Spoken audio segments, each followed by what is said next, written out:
ನಮಸ್ಕಾರ ಎಲ್ರಿಗೂ Raghavendra academy YouTube ಚಾನಲ್ಗೆ ತಮ್ಮೆಲ್ಲರಿಗೂ ಸ್ವಾಗತ.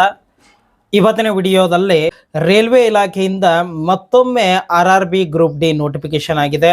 ಸುಮಾರು 22,000 ಹುದ್ದೆಗಳಿಗೆ ಮತ್ತೊಮ್ಮೆ ನೋಟಿಫಿಕೇಶನ್ ಆಗಿದೆ. ಅದರ ಕುರಿತು ಸಂಪೂರ್ಣ ಮಾಹಿತಿಯನ್ನು ಇವತ್ತಿನ ವಿಡಿಯೋದಲ್ಲಿ ತಿಳಿಸ್ಕೊಡ್ತಾ ಹೋಗ್ತಾನೆ.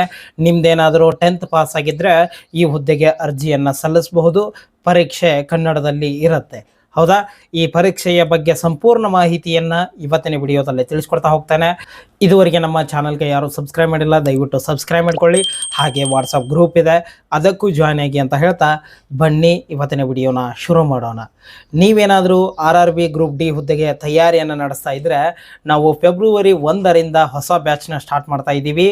RRB ಗ್ರೂಪ್ ಡಿ ಬ್ಯಾಚ್ನ ಅದರಲ್ಲಿ ನಿಮಗೆ general awareness, maths, reasoning complete syllabus ಹೇಳ್ತಾ ಇದ್ದೀವಿ. ರೆಕಾರ್ಡೆಡ್ ಕ್ಲಾಸಸ್ಗಳಿರ್ತವೆ. ಈ ಕೋರ್ಸಿನ ಬೆಲೆ ಕೇವಲ 999 ಇದೆ. ನೀವೇನಾದರೂ ನನ್ನ ಕೋಡ್ ಅಶೋಕ್ 20 ಅಂತ ನೀವೇನಾದರೂ ಕೋಡ್ ಯೂಸ್ ಮಾಡಿದರೆ ಇನ್ನೂ ಇದರಲ್ಲಿ 20% ಡಿಸ್ಕೌಂಟ್ ಬರುತ್ತೆ. ಅಂದರೆ ಇದರಲ್ಲಿ 200 ರೂಪಾಯಿ ಮತ್ತೆ ಡಿಸ್ಕೌಂಟ್ ಆಗುತ್ತೆ. ನಿಮಗೆ ಕೇವಲ 799 ರೂಪಾಯಲ್ಲಿ ನಿಮಗೆ ಈ ಕೋರ್ಸ್ ಸಿಗಲಿದೆ. ಈ ಕೋರ್ಸ್ ಬೇಕಾದವರು ನಮ್ಮ ರಾಘವೇಂದ್ರ ಅಕಾಡೆಮಿ ಅಪ್ಲಿಕೇಶನ್ನ ಡೌನ್ಲೋಡ್ ಮಾಡ್ಕೊಳ್ಳಿ, ಅಥವಾ ಇಲ್ಲಿ ವಾಟ್ಸಪ್ ನಂಬರ್ ಕಾಣ್ತಾ ಇದೆ ನೋಡಿ, ಈ ವಾಟ್ಸಪ್ ನಂಬರಿಗೆ ಹಾಯ್ ಅಂತ ಮೆಸೇಜ್ ಮಾಡಿ ಈ ಕೋರ್ಸ್ನ ತೆಗೆದುಕೊಳ್ಬೋದು ಅಂತ ಹೇಳ್ತಾ ಫೆಬ್ರವರಿ 1ರಿಂದ ಕ್ಲಾಸ್ಗಳು ಸ್ಟಾರ್ಟ್ ಆಗ್ತವೆ. ಎಲ್ಲರೂ ಜಾಯ್ನ್ ಆಗಿ ಅಂತ ಹೇಳ್ತಾ ಬನ್ನಿ ಇವತ್ತಿನ ವಿಡಿಯೋನ ಶುರು ಮಾಡೋಣ. ಮೊದಲನೆಯದಾಗಿ 19/1/2026 ಒಂದು ನೋಟಿಸ್ ಬಂತು RRB ಕಡೆಯಿಂದ. ನಾವು ಮತ್ತೆ RRB ಗ್ರೂಪ್ ಡಿ 10th ಮೇಲೆ ನಾವು ನೋಟಿಫಿಕೇಶನ್ನ ಬಿಡ್ತೀವಿ ಅಂತ ಹೇಳಿ ಆನ್ಲೈನ್ ಅಪ್ಲಿಕೇಶನ್ನ ಸ್ಟಾರ್ಟ್ ಮಾಡ್ತೀವಿ 21ರಿಂದ ಅಂತ ಹೇಳಿದ್ರು. ಆದರೆ ಅದು ಪೋಸ್ಟ್ಪೋಂಡ್ ಆಯಿತು. ಮತ್ತೆ ಹೊಸ ದಿನಾಂಕವನ್ನು ಬಿಟ್ಟರು. ಯಾವಾಗಿಂದ ಅಂದರೆ 31/1/2026ರಿಂದ ಅರ್ಜಿಗಳು ಪ್ರಾರಂಭವಾಗ್ತವೆ ಅಂತ ಹೇಳಿದರು. ಅದ್ರ ಬಗ್ಗೆ ಇವತ್ತಿನ ವಿಡಿಯೋದಲ್ಲಿ ನೋಡ್ತಾ ಹೋಗೋಣ. ಮೊದಲನೆಯದಾಗಿ ಯಾವಾಗ ಅಪ್ಲಿಕೇಶನ್ ಹಾಕೋಕ್ಕೆ ಡೇಟ್ ಓಪನ್ ಆಗುತ್ತೆ ನಿಮಗೆ ಅಂತಂದರೆ ಜನವರಿ 31, 2026. ಅಲ್ಲಿಂದ ನಿಮಗೆ RRB ಗ್ರೂಪ್ ಡಿ ಹುದ್ದೆಗೆ ಅರ್ಜಿಯನ್ನು ಸಲ್ಲಿಸಬಹುದು. ಹಾಗೆ ಕೊನೆಯ ದಿನಾಂಕ ಮಾರ್ಚ್ 2ರವರೆಗೆ ಇರುತ್ತೆ. ಹೌದಾ, ಮಾರ್ಚ್ 2ರವರೆಗೆ ಟೈಮ್ ಇರುತ್ತೆ. ನೀವು ಅರ್ಜಿಯನ್ನು ಸಲ್ಲಿಸಬಹುದು. 1 ತಿಂಗಳು ನಿಮಗೆ ಟೈಮ್ ಇರುತ್ತೆ, ನೀವು ಅರ್ಜಿಯನ್ನು ಸಲ್ಲಿಸಬಹುದು. ಅದೇ ರೀತಿ ಒಟ್ಟು ಹುದ್ದೆಗಳೆಷ್ಟಿದ್ದಾವೆ, ಪೋಸ್ಟ್ಗಳು ಎಷ್ಟಿದ್ದಾವೆ ಅಂತ ನೋಡೋದಾದರೆ ಒಟ್ಟು 22,000 ಪೋಸ್ಟ್ಗಳಿಗೆ ನೋಟಿಫಿಕೇಷನ್ ಆಗಿದೆ. 2026ರಲ್ಲಿ ಒಟ್ಟು 22,000 ಹುದ್ದೆಗಳಿಗೆ ನೋಟಿಫಿಕೇಷನ್ ಆಗಿದೆ. ಹೀಗಾಗಿ ಯಾರ್ಯಾರ್ದು SSLC ಮುಗಿದಿದೆ ಅವರೆಲ್ಲರೂ ಈ ಹುದ್ದೆಗೆ ಅರ್ಜಿಯನ್ನು ಸಲ್ಲಿಸಿ ಅಂತ ಹೇಳ್ತಿದ್ದೀನಿ. ಹಾಗೆ ಯಾವ್ಯಾವ ಪೋಸ್ಟ್ಗೆ ಅರ್ಜಿಗಳನ್ನು ಕರೆದಿದ್ದಾರೆ ಅಂತ ನೋಡೋದಾದರೆ ಪಾಯಿಂಟ್ಸ್ಮ್ಯಾನ್ ಅಂತ ಬಿ ಅಂತ ಇರುತ್ತೆ, ಅದು ಒಟ್ಟು 5,000 ಹುದ್ದೆಗಳು. ಅಸಿಸ್ಟೆಂಟ್ ಕ್ರ್ಯಾಕ್ ಮಷಿನ್ ಅದು 600, ಅಸಿಸ್ಟೆಂಟ್ ಬ್ರಿಡ್ಜ್ 600, ಟ್ರ್ಯಾಕ್ ಮೇಂಟೆನೆನ್ಸು 11,000, ಹಾಗೆ ಅಸಿಸ್ಟೆಂಟ್ ಪಿ ವೇ ಅದು 300, ಹಾಗೆ ಅಸಿಸ್ಟೆಂಟ್ 1,000, ಹಾಗೆ ಅಸಿಸ್ಟೆಂಟ್ TRD ಅದು 800, assistant S&T 1,500, assistant loco shed 200, assistant operations electrical 500, assistant LCAC 500. ಒಟ್ಟು 22,000 ಹುದ್ದೆಗಳಿಗೆ ಈ ವರ್ಷ 2026 RRB ಗ್ರೂಪ್ ಡಿದು ಏನೋ ನೋಟಿಫಿಕೇಷನ್ ಆಗಿದೆ. ಹೌದಲ್ವಾ? ಕಳೆದ ಬಾರಿ 2026ರಲ್ಲಿ ಇದು 2024ರಲ್ಲಿ ಏನು ಕರೆದಿದ್ರು ನೋಡಿ, ಅದೊಂದು ಸ್ವಲ್ಪ ಕೋರ್ಟ್ ಕೇಸ್ ಆಗಿ ಲೇಟ್ ಆಯಿತು ಅಷ್ಟೇ. ಆದರೆ ಈ ಸರ್ತಿ ಆ ಥರ ಏನಾಗಲ್ಲ. ನಿಮಗೆ ಎಕ್ಸಾಮ್ಗಳು ಫಿಕ್ಸ್ ನಡೀತವೆ. ಅವ್ರು ಯಾವ ಟೈಮಿಗೆ ಹೇಳ್ತಾರೆ ಆ ಟೈಮಿಗೆ ನಡೆಯುತ್ತೆ. ಸುಮಾರು 1-2-3 ತಿಂಗಳು ನಿಮಗೆ ಟೈಮ್ ಇರುತ್ತೆ ಓದ್ಕೊಳ್ಳೋಕ್ಕೆ. ಒಟ್ಟು 22,000 ಪೋಸ್ಟ್ಗಳು. ಹಾಗಾದರೆ ಎಜುಕೇಷನ್ ಕ್ವಾಲಿಫಿಕೇಷನ್ ಏನಿರಬೇಕು? ನಾನು ಹೇಳಿದ್ನಲ್ವ, 10th ಇದ್ದರೆ ಸಾಕು ಸರ್. ಮತ್ತು ಇದಕ್ಕೆ ITI ಕಂಪಲ್ಸರಿ ಬೇಕಾ ಅಂದರೆ ಇಲ್ಲ.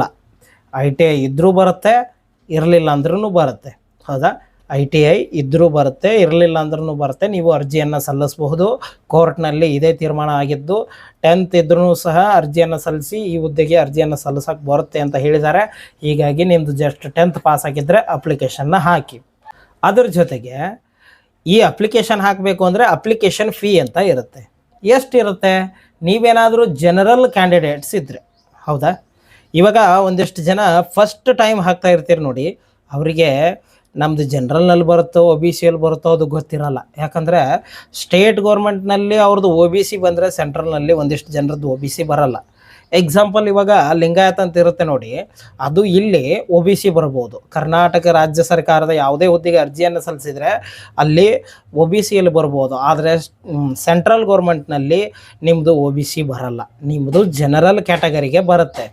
ಏನಿದಾವೆ ನೋಡಿ, ಒ ಬಿ ಸಿ ಮತ್ತು ಎಸ್ ಸಿ ಎಸ್ ಟಿ ಇರ್ತವೆ. ಆದರೆ ಒಂದಿಷ್ಟು ಜನ ಏನು ಮಾಡ್ತಾರೆ, ಒ ಬಿ ಸಿ ಇದ್ದವರು ಒ ಬಿ ಸಿ ಸರ್ಟಿಫಿಕೇಟ್ನ ತೆಗಿಸಲಿಲ್ಲ ಅಂದರೆ ನಿಮ್ಮದು ಅಪ್ಲಿಕೇಶನ್ ರಿಜೆಕ್ಟ್ ಆಗುತ್ತೆ. ಮುಂದೆ ನೀವು ಎಕ್ಸಾಮ್ ಪಾಸ್ ಆದ್ರೂ ಸಹ ನೀವು ಡಿಸ್ಕ್ವಾಲಿಫೈ ಆಗ್ತೀರಾ. ಇವಾಗ ನೀವೇನಾದರೂ ಜನರಲ್ ಕ್ಯಾಂಡಿಡೇಟ್ ಇದ್ದರೆ 500 ರೂಪಾಯಿ ಫೀ ಇರುತ್ತೆ, ಹೌದಾ, ಅಪ್ಲಿಕೇಶನ್ ಫೀ ಇರುತ್ತೆ, ಹೌದಾ. ಸರ್ ಇಷ್ಟು ಕೊಡಬೇಕಾ ಅಂದರೆ ನೀವೊಂದು ಎಕ್ಸಾಮ್ ಬರೆದ್ರೆ ಸಾಕು. ಎಕ್ಸಾಮ್ ಇರುತ್ತೆ ನೋಡಿ, ಆ ಎಕ್ಸಾಮ್ಗೆ ಅಟೆಂಡ್ ಆದರೆ ಮತ್ತೆ ನಿಮಗೆ 400 ರೂಪಾಯಿ ರಿಫಂಡ್ ಮಾಡ್ತಾರೆ, ಹೌದಾ. ನಿಮ್ಮ ಬ್ಯಾಂಕ್ ಅಕೌಂಟ್ಗೆ ಮತ್ತೆ 400 ರೂಪಾಯಿ ಬ್ಯಾಕ್ ನಿಮಗೆ ರಿಫಂಡ್ ಬರುತ್ತೆ. 100 ರೂಪಾಯಿ ಅಷ್ಟೇ ಅವ್ರದ್ದು ಅಪ್ಲಿಕೇಶನ್ ಫೀ ಆಗುತ್ತೆ. ನಮಗೆಷ್ಟು 400 ರೂಪಾಯಿ ನಮಗೆ ವಾಪಸ್ ರಿಫಂಡ್ ಆಗುತ್ತೆ, ಹೌದಲ್ವಾ. ಹಾಗೆ ನೀವೇನಾದರೂ PWD, ಫೀಮೇಲು, ಟ್ರಾನ್ಸ್ಜೆಂಡರು, ಎಕ್ಸ್ ಸರ್ವಿಸ್ಮನ್ನು ಅಥವಾ ಎಸ್ ಸಿ ಎಸ್ ಟಿ ಏನಾದರೂ ಇದ್ದರೆ, ನೀವು ಒಂದು ವೇಳೆ ಎಸ್ ಸಿ ಎಸ್ ಟಿ ಅವ್ರು ಏನಾದರೂ ಇದ್ದರೆ ಅಥವಾ ಫೀಮೇಲ್ ಕ್ಯಾಂಡಿಡೇಟ್ ಇದ್ದರೆ ನಿಮಗೆ ಕೇವಲ 250 ರೂಪಾಯಿ ಅಪ್ಲಿಕೇಶನ್ ಫೀ ಇರುತ್ತೆ. 250 ರೂಪಾಯಿ ಫೀ ಇರುತ್ತಲ್ವ. ನೀವೇನಾದರೂ ಎಕ್ಸಾಮ್ ಅಟೆಂಡ್ ಮಾಡಿದರೆ ಮಾತ್ರ 250 ರೂಪಾಯಿ. ಹಾಗಾದರೆ ಇವು ಜನರಲ್ ಕ್ಯಾಂಡಿಡೇಟ್ಸ್ಗಳು ಎಷ್ಟು 500 ತುಂಬಿರ್ತಾರಲ್ವ, ಅವರು ಎಕ್ಸಾಮ್ ಅಟೆಂಡ್ ಮಾಡಲಿಲ್ಲ ಅಂದರೂ ಬರುತ್ತಾ ಅಂದರೆ ಇಲ್ಲ, ಎಕ್ಸಾಮ್ ಅಟೆಂಡ್ ಮಾಡಲೇಬೇಕು ಕಂಪಲ್ಸರಿ. ಯಾರು ಎಕ್ಸಾಮ್ ಅಟೆಂಡ್ ಮಾಡಿರ್ತಾರೆ ಅವರಿಗೆ ಅಷ್ಟೇ ಈ ಅಮೌಂಟು ರಿಫಂಡ್ ಆಗುತ್ತೆ. ಇರಲಿಲ್ಲ ಅಂದರೆ ಈ ಅಮೌಂಟು ಅಷ್ಟು RRB ಗೌರ್ಮೆಂಟಿಗೆ ಹೋಗುತ್ತೆ. ಇಷ್ಟು ಅಪ್ಲಿಕೇಶನ್ ಫೀ, ಹೌದಾ. ಯಾರ್ಯಾರು ಎಸ್ ಸಿ ಎಸ್ ಟಿ ಮತ್ತು ಫೀಮೇಲ್ ಕ್ಯಾಂಡಿಡೇಟ್ಸ್ನ ಬಿಟ್ಟು ಎಲ್ಲರಿಗೂ 500 ರೂಪಾಯಿ ಫೀ ಇರುತ್ತೆ. ಎಸ್ ಸಿ ಎಸ್ ಟಿ ಬಿಟ್ಟು ಫೀಮೇಲ್ ಕ್ಯಾಂಡಿಡೇಟ್, ಫೀಮೇಲ್ ಯಾರೇ ಇರಲಿ ಅವರಿಗೆ 2,200. ಅದನ್ನು ಬಿಟ್ಟು ಪುರುಷ ಅಭ್ಯರ್ಥಿಗಳು ಏನಿರ್ತಾರೆ ನೋಡಿ, ಅವ್ರಿಗೆಲ್ಲರಿಗೂ ಎಷ್ಟಿರುತ್ತೆ, 500 ರೂಪಾಯಿ ಫೀ ಇರುತ್ತೆ. ಇಷ್ಟು ಅಪ್ಲಿಕೇಶನ್ ಫೀ ಬಗ್ಗೆ. ಇನ್ನು ನೆಕ್ಸ್ಟು ಏಜ್ ಲಿಮಿಟ್. ಒಂದಿಷ್ಟು ಜನಕ್ಕೆ ಏಜ್ ಲಿಮಿಟ್ ಬಗ್ಗೆ ಗೊತ್ತಿರಲ್ಲ, ಎಷ್ಟಾಗಿರಬೇಕು ಏಜು ಅಂತ ಅಂದರೆ RRB group D post recruitment 2026 2026 ಪ್ರಕಾರ ಮಿನಿಮಮ್ ಏಜು 18 ವರ್ಷ ಆಗಿರಬೇಕು. ಮಿನಿಮಮ್ 18 ವರ್ಷ ಆಗಿರಬೇಕು, ಮ್ಯಾಕ್ಸಿಮಮ್ 33 ವರ್ಷ. ಹೌದಾ, 33 ವರ್ಷ. ಹಾಗಾದರೆ ಸರ್ ನಮ್ಮದು 33 ಮೇಲಾಗಿದೆ, ಏಜ್ ರಿಲ್ಯಾಕ್ಸೇಷನ್ ಇಲ್ವಾ ಅಂದರೆ ಏಜ್ ರಿಲ್ಯಾಕ್ಸೇಷನ್ ಸಹ ಇದೆ. ಎಷ್ಟೆಷ್ಟಿದೆ, ನೀವೇನಾದರೂ ಒ ಬಿ ಸಿ ಕ್ಯಾಂಡಿಡೇಟ್ ಆಗಿದ್ದರೆ, ನಿಮ್ಮ ಹತ್ರ ಒ ಬಿ ಸಿ ಸರ್ಟಿಫಿಕೇಟ್ ಇದ್ದರೆ ಇನ್ನೂ 3 ವರ್ಷ ಸಿಗುತ್ತೆ ನಿಮಗೆ. ಇನ್ನೂ 3 ವರ್ಷ ಅಂದರೆ ನಿಮಗೆ ಆಲ್ರೆಡಿ 33 ವರ್ಷ ಆಗಿದೆ ಅಂತ ಇಟ್ಕೊಳ್ಳಿ, ನಿಮಗೆ ಇನ್ನೂ 3 ವರ್ಷ ಸಿಗುತ್ತೆ. ಹಾಗಾದರೆ 36 ವರ್ಷದವರೆಗೂ ಒ ಬಿ ಸಿ ಕ್ಯಾಂಡಿಡೇಟ್ಸ್ಗಳು ಅರ್ಜಿಯನ್ನು ಸಲ್ಲಿಸ್ಬೋದು. ಇಲ್ಲ ಸರ್ ನಾವು S C S T candidate ಇದ್ದೀವಿ, S C S T candidate ಇದ್ದೀರಿ ಅಂದರೆ ನಿಮಗೆ 5 ವರ್ಷ ಟೈಮ್ ಸಿಗುತ್ತೆ. ನೀವು 33 ಏಜ್ ಆಗಿದೆಯಾ, ಓಕೆ, ಹಾಗಾದರೆ 38ರವರೆಗೂ ನೀವು ಅರ್ಜಿಯನ್ನು ಸಲ್ಲಿಸ್ಬೋದು. ಎಸ್ ಸಿ ಎಸ್ ಟಿ ಅಭ್ಯರ್ಥಿಗಳಿರ್ತೀರಿ ನೋಡಿ, 38ನೇ ವಯಸ್ಸಿನವರೆಗೂ ನೀವು ಅರ್ಜಿಯನ್ನು ಸಲ್ಲಿಸ್ಬೋದು. ಒ ಬಿ ಸಿ ಅವರು 36ರವರೆಗಿನ ಅರ್ಜಿಯನ್ನು ಸಲ್ಲಿಸ್ಬೋದು. ಜನರಲ್ದವರು 33 ವರ್ಷದವರೆಗೆ. ಇಷ್ಟನ್ನು ತಿಳ್ಕೊಳ್ಳಿ, ನಿಮ್ಮದು ಏಜ್ ಇದ್ದರೆ ಅರ್ಜಿಯನ್ನು ಸಲ್ಲಿಸಿ, ಹೌದಾ. ಇನ್ನು ನೆಕ್ಸ್ಟ್ ಬರೋದು ಯಾವ ಥರ ಈ ಹುದ್ದೆಗೆ ಸೆಲೆಕ್ಷನ್ ಪ್ರೋಸೆಸ್ ಇರುತ್ತೆ ಅನ್ನೋದು, ಹೌದಾ. ಇವಾಗ ಅಪ್ಲಿಕೇಶನ್ ಫೀ ನೋಡಿದ್ರಿ, ಅಪ್ಲಿಕೇಶನ್ ಹಾಕೋ ಡೇಟ್ ನೋಡಿದ್ರಿ, ಏನಿರುತ್ತೆ ಏಜ್ ನೋಡಿದ್ರಿ, ಎಲ್ಲ ನೋಡಿದ್ರಿ. ಇವಾಗ ಯಾವ ಥರ ನಮ್ಮನ್ನು ಅದರಲ್ಲಿ ಸೆಲೆಕ್ಟ್ ಮಾಡ್ತಾರೆ ಅಂತ ಒಂದಿಷ್ಟು ಜನಕ್ಕೆ ಡೌಟ್ ಇರುತ್ತೆ ಫಸ್ಟ್ ಟೈಮ್ ಹಾಕೋರಿಗೆ. ಅದಕ್ಕೆ ಅದನ್ನು ಹೇಳ್ತಾ ಇದ್ದೀನಿ ನೋಡಿ. ಫಸ್ಟು ಕಂಪ್ಯೂಟರ್ ಬೇಸ್ಡ್ ಟೆಸ್ಟ್ ಇರುತ್ತೆ, ಅಂದರೆ CBT ಟೆಸ್ಟ್. ಕಂಪ್ಯೂಟರ್ನಲ್ಲಿ ಎಕ್ಸಾಮ್ ಬರೆಯೋದಿರುತ್ತೆ.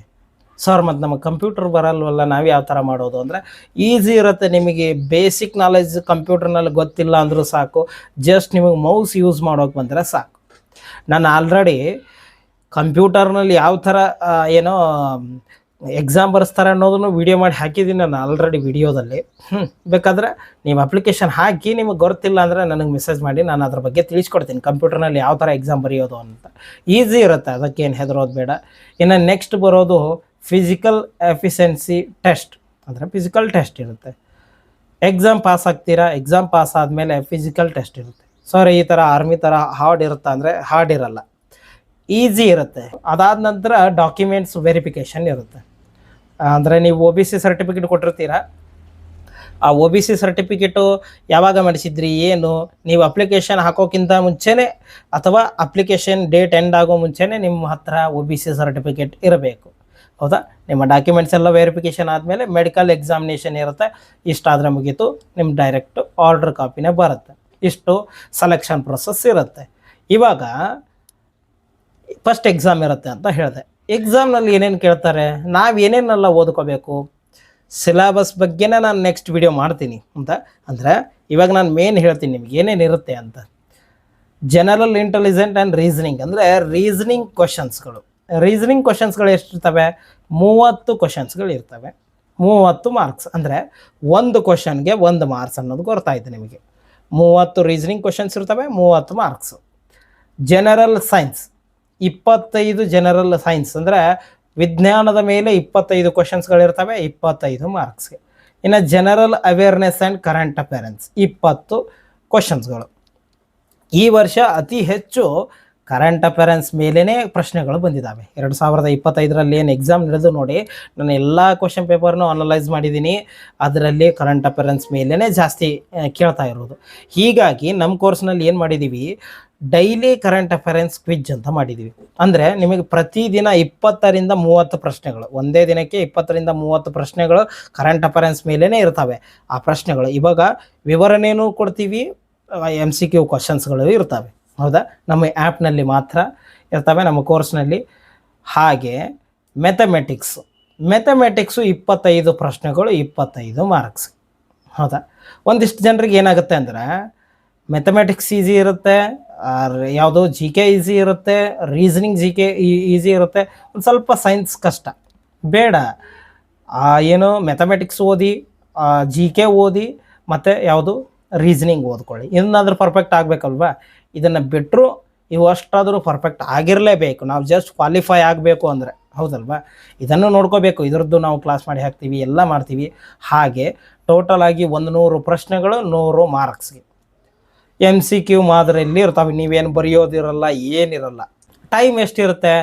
90 ನಿಮಿಷ ಇರುತ್ತೆ. ಅಂದರೆ 1 ತಾಸು 30 ನಿಮಿಷ ಟೈಮ್ ಇರುತ್ತೆ ನಿಮಗೆ.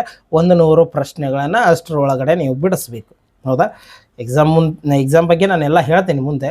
ಇದು ನಿಮ್ಮ ಸಿಲೆಬಸ್ ಇರುತ್ತೆ. ಇನ್ನು ನೆಕ್ಸ್ಟ್ ನೋಡೋದಾದರೆ ಎಕ್ಸಾಮ್ನ ಪಾಸ್ ಆಗ್ತೀವಿ, ಕ್ವಾಲಿಫೈ ಆಗ್ತೀವಿ. ಅದಾದ ನಂತರ ನಾನೇನು ಹೇಳಿದೆ, ಫಿಸಿಕಲ್ ಇರುತ್ತೆ ಅಂತ ಹೇಳಿದೆ. ಫಿಸಿಕಲ್ ಯಾವ ಥರ ಇರುತ್ತೆ? ಒಂದು ಪ್ರಯತ್ನದಲ್ಲಿ 2 ನಿಮಿಷಗಳಲ್ಲಿ 100 ಮೀಟರ್ ದೂರವನ್ನು ಎಷ್ಟು 35 kg ಭಾರವನ್ನು ಹೊತ್ತುಕೊಂಡು, ಅಂದರೆ 35 kg ಒಂದು ಬ್ಯಾಗ್ ಹೊತ್ಕೊಂಡು ನಾವು 100 ಮೀಟರು 2 ನಿಮಿಷದಲ್ಲಿ ಅಲ್ಲಿಗೆ ಹೋಗಬೇಕು. ಎಲ್ಲರೂ ಪಾಸ್ ಆಗ್ತಾರೆ. ಯಾರು ಫಿಸಿಕಲಿ ಹೋಗಿರ್ತಾರೆ ನೋಡಿ, ಪ್ರತಿಯೊಬ್ಬರು ಇದನ್ನು ಪಾಸ್ ಆಗ್ತಾರೆ. ಜಸ್ಟ್ ಅವ್ರಿಗೆ 35 kg ಹೊತ್ಕೊಂಡು ಹೋಗೋಕೆ ಆಗಬೇಕಷ್ಟೇ. ಎಲ್ಲರೂ ಪಾಸ್ ಆಗಿದ್ದಾರೆ. ಇನ್ನು ನೆಕ್ಸ್ಟ್ ನೋಡೋದಾದರೆ ಒಂದೇ ಪ್ರಯತ್ನದಲ್ಲಿ 4 ನಿಮಿಷ 15 ಸೆಕೆಂಡ್ಗಳಲ್ಲಿ ಎಷ್ಟು 1000 ಮೀಟರ್ ಓಡುವ ಸಾಮರ್ಥ್ಯ ಹೊಂದಿರಬೇಕು. ಹೌದಾ? 4 ನಿಮಿಷ 15 ಸೆಕೆಂಡ್ಗಳಲ್ಲಿ ಓಡುವ ಅಲ್ಲ, ಇದು ನಡಿಗೆ ಇರುತ್ತೆ. ಹೌದಾ? ನಡ್ಕೊತ ಹೋಗಬೇಕು, ಅದು ಇರುತ್ತೆ. ಇಷ್ಟು ಫಿಸಿಕಲ್ ಇರುತ್ತೆ. ಇಷ್ಟು ಈ ವಿಡಿಯೋದಲ್ಲಿ. ಒಟ್ಟು 22,000 ಪೋಸ್ಟ್ಗಳಿದ್ದಾವೆ. ನೀವು 10th ಪಾಸ್ ಆಗಿದ್ದರೆ ಸಾಕು. ಕನ್ನಡದಲ್ಲಿ ಪರೀಕ್ಷೆ ಇರುತ್ತೆ. 500 ರೂಪಾಯಿ ಜನರಲ್ದವರಿಗೆ, 2,200 ರೂಪಾಯಿ ಲೇಡೀಸು ಮತ್ತು SC ST ಅವರಿಗೆ ಅಪ್ಲಿಕೇಶನ್ ಫೀ ಇರುತ್ತೆ. ಯಾವುದ್ಯಾವುದು GK, ಸೈನ್ಸು, ಮ್ಯಾಥ್ಸು, ರೀಸನಿಂಗ್ ಇಷ್ಟೆಲ್ಲ ಸಿಲೆಬಸ್ ಇರುತ್ತೆ. ನೀವೇನಾದರೂ 10th ಪಾಸಾಗಿ 15ರಿಂದ 33 ವರ್ಷದೊಳಗಿದ್ದರೆ ನೀವು ಅರ್ಜಿಯನ್ನು ಸಲ್ಲಿಸ್ಬೋದು. ಹಾಗೆ ಈ ವಿಡಿಯೋದ ಬಗ್ಗೆ ನಿಮಗೇನೇ ಡೌಟ್ಸ್ ಇದ್ದರೂ ಸಹ ನನಗೆ ಕಮೆಂಟ್ ಮಾಡಿ ಅಂತ ಹೇಳ್ತಾ ಇವತ್ತಿನ ವಿಡಿಯೋನ ಮುಗಿಸ್ತಾ ಇದ್ದೀನಿ. ಧನ್ಯವಾದಗಳು.